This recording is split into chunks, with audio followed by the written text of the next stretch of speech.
All right, gather around, children. Now, I've said before, always look for the shit that's out of place. And when it comes to King Tut, the more and more I looked into this, the more and more there's shit out of place. Like his entire reign. Nothing fits. And I've had multiple theories on multiple videos with him. However, the more and more I dig into him, the more and more I go, what? So let's break it down a little bit. King Tut took over the throne at 9 years old. His dad, Akhenaten, he died. Why he died is interesting. You see, at the time, Egypt was in shambles. Things were falling apart, and Akhenaten was really only worried about worshipping the sun. No bullshit. Now, some say he died of natural causes. I know this. Priests of Amun and the temples were very wealthy and powerful in Egypt. Take away Amun, worship Aten, everybody loses their mind. So it wouldn't be surprising to me if he was assassinated. You see, Egypt was built on their religion and military. Pharaohs like Thutmose established a very solid, strong government. Now, when Akhenaten took over, he took wealth and power away from the military and the priests. Great for worshiping the sun god, bad for business. So at that time, Tutankhamun ascends to the throne at 9 years old. Egypt is a wreck. The Hittites dominate Syria, Nubia is revolting, trade routes lie abandoned, and the military is just non-existent. Two people rise around the boy king. I, who's a calculating visor, he commands the priests, and Horeb, the hardened military general. These two are basically, power brokers. And what this is setting up to be is a shadow government. Tut is divine by title, but is absolutely powerless. Essentially, these two asshats are going to turn him into a living symbol. The pharaoh who reunited Egypt. Under I's advisement, the Egyptian court renames him Tutankhamun, living image of Amun. This erased the Aten heritage from his father. The Restoration Stela declares that the gods have returned under Tutankhamun's reign. Now, the Restoration Stela was a pillar. Essentially, it was the public broadcast of whatever the throne was putting out. It carried official proclamations and was more than likely in the temple district around Karnak. It was established around year 2 or 3 of his reign. Under I's control, the temples of Amun reopen. The priesthood regains their power and wealth, all while painting out the boy king to be the savior of Egypt. Horeb then says, if the priests are doing it, I'm going to do it too. He starts quietly rebuilding the military. And then the propaganda machine kicked in. Egypt's leadership then sells the image of balance. The boy pharaoh who is both the holy restorer and the symbol of national resurgence. Total make Egypt great again kind of thing. Don't get all up in arms. I call it as I see it. Tut grows up under constant supervision. Every decision is weighed between I's temple culture and Horeb's military bloc. He then marries his half-sister Anaksunamun. This fuses the bloodlines, bolstering his legitimacy. He is now the boy pharaoh, leader of Egypt, holy restorer of Ma'at, all the while being absolutely powerless. By his mid-teens, Tutankhamun is the figurehead between two competing powers. The priests claiming that he is Amun's miracle child, and the generals who demand him to become a warrior king like Thutmose. State festivals feature him doing archery and driving chariots. Essentially a dog and pony show. These end up being part religious and part psyop. Basically to remind Egypt that it can still fight. Are we noticing the similarities here, or is it just me? Horeb launches wide-range military reforms to rebuild Egypt's army. Veterans are recalled.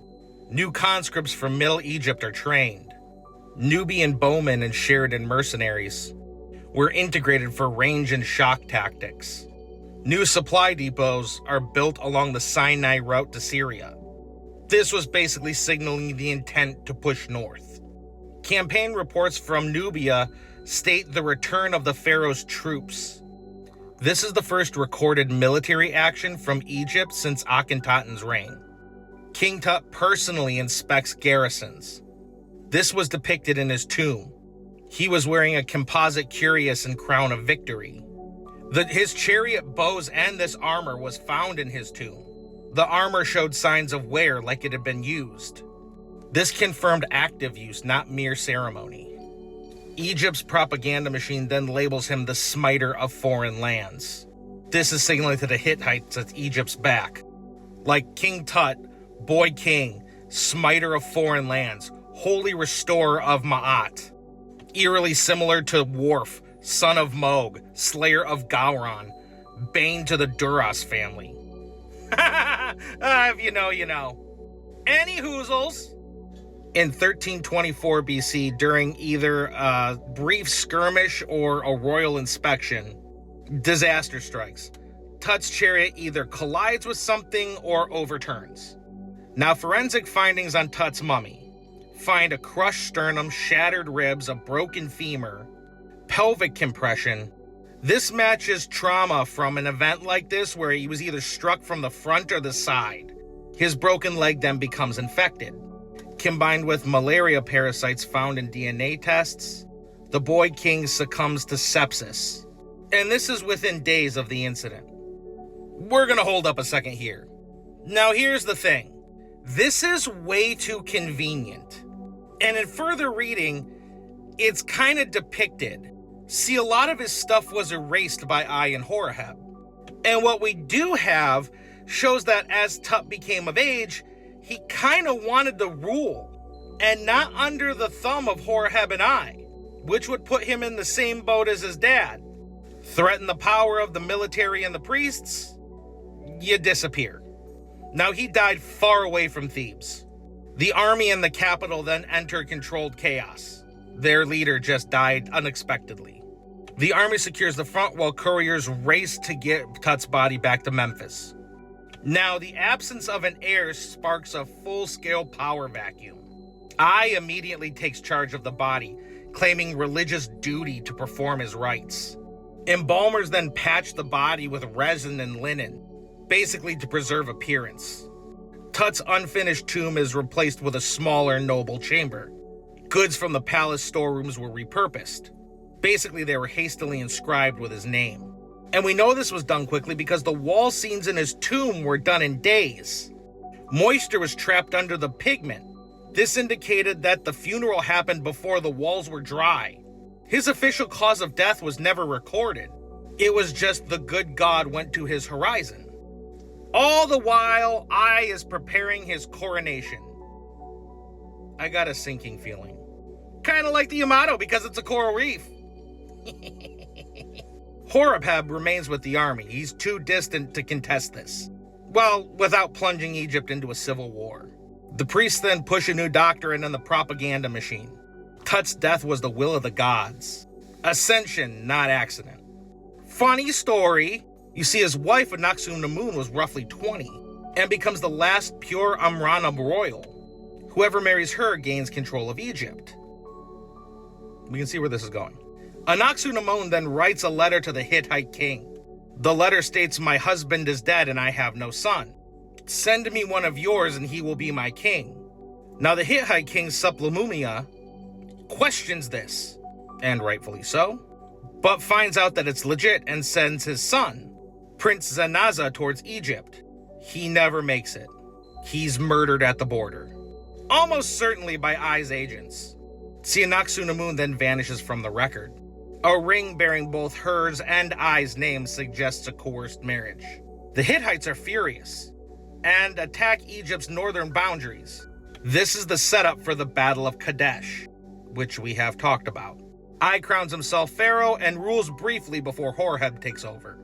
The Amrana bloodline is erased from official kings list. Monuments are defaced, shit's chiseled away, basically hiding the reign of this entire family. Like I said, shit's out of place. And with that being said, thanks for watching. The best way to support me is to head over to oneancientearth.com. Merch store, Discord, Vibe PEMF device, Value Vibe VNS device, stone jewelry, and so much more. And with that being said, be nice, be kind, be patient.